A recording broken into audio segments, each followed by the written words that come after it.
سال 9 میلادی شده ولی حال ما از تقویم جلوتر نرفته. دلار شده عددی که گفتنش هم جیگر آدمو میسوزونه. ریال دیگه واحد پول نیست، یادگاری از چیزی که نابود شده.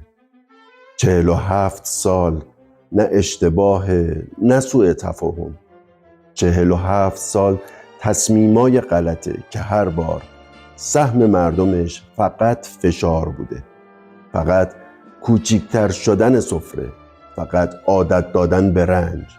از کوی دانشگاه تو 78 تا خیابونای خونی 88،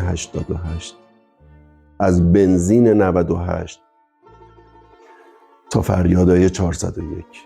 و حالا دیگه اسمش اعتراض نیست، اسمش بقاست.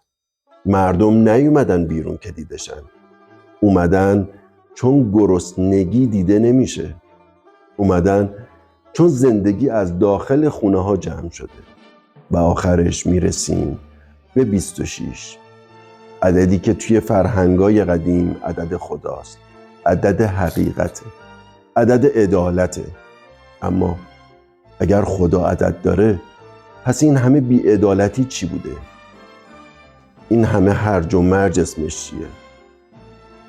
2026 رو شروع کردیم با خشم، با اندوه، با گلویی که از فریاد خسته است.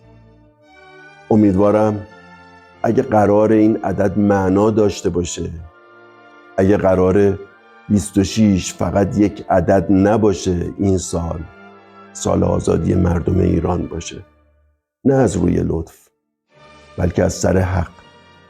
امیدوارم این بار خدا طرف مردم بایسته.